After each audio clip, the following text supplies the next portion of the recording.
Caution! The following program depicts images and stories of badassery.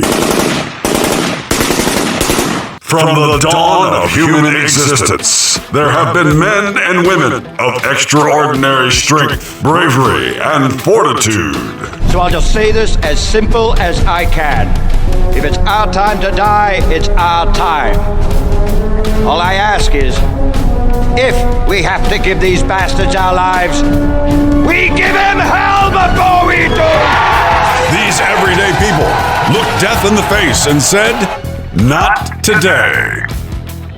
These stories are sometimes lost to time, but the spoken word is here to bring their tales to life. Are you ready for tales that will shatter your spine and boil your blood?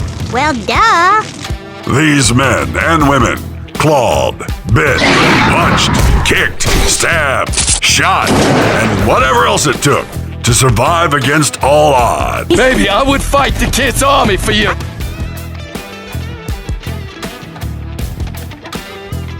Badass Mofos is a product of GAT 701, a division of GunsInThe701.com and 701 Nation, where we pull a name from history and tell their tale of true badassery.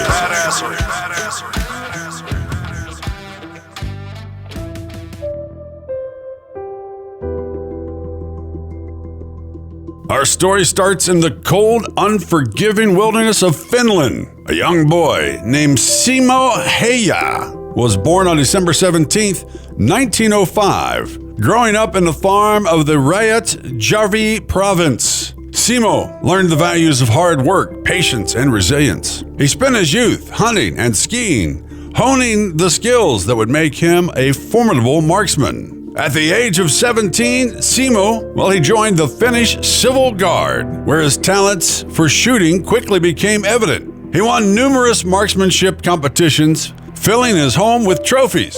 But during the Winter War of 1939 to 1940, Simo's name would become synonymous with fear and death for the Soviet soldiers. When the Soviets invaded Finland, Simo, he took up his rifle and headed to the front lines. One of the most remarkable aspects of Häyhä's story is his ability to operate in extreme conditions. The Winter War was fought in harsh winter weather, with temperatures often dropping below 40 degrees Celsius. Häyhä wore white camouflage to blend in with the snowy environment, earning him the nickname the White Death. He'd earned that name, that's for damn sure. Simo preferred using the iron-sighted M2830 Nagant rifle over a scoped one, as scopes could reflect sunlight and give away his position. Now, what makes Simo that much better than anyone else? In the course of 100 days during the battles, Simo racked up over 500 confirmed kills, earning him that nickname, the White Death. His personal best was 40 kills in a single day. He used an innovative tactic, such as building snowbanks around his position for concealment and putting snow in his mouth to hide his breath.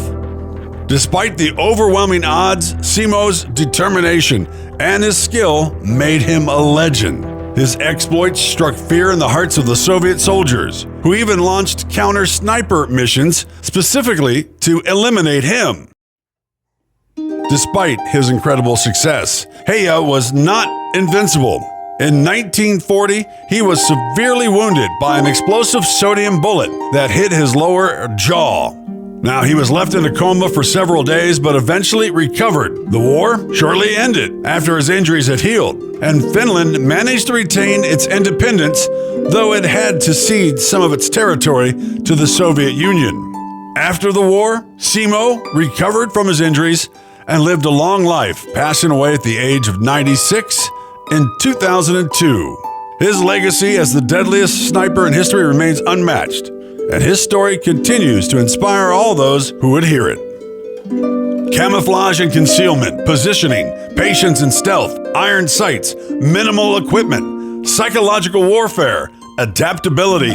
Simo Häyhä's sniping skills were instrumental in slowing down the Soviet advance, and his actions during the battle contributed significantly to his reputation.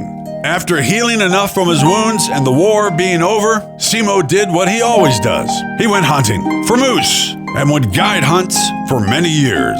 Simo Häyhä, Finnish legend, the White Death. Truly 100% a badass mofo.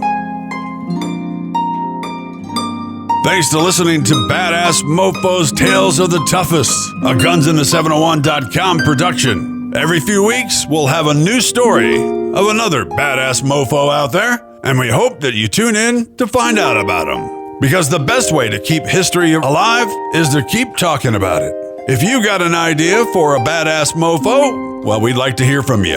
Drop us a line at Mike@GunsInThe701.com. That's Mike@GunsInThe701.com. See the QR code? That little bad boy is what you can do to maybe donate a little cash if you can. It's not easy keeping up with all the equipment needs, and of course, studio time is always a must. So we would appreciate if you can drop a few bucks here and there. And don't forget, you can also go to GunsInThe701.com, check out our merch and more. Until next time, when we do another story on a badass mofo, Tales of the Toughest, remember, as my friend Clay always says, keep your powder dry and stay safe, you bunch of badasses.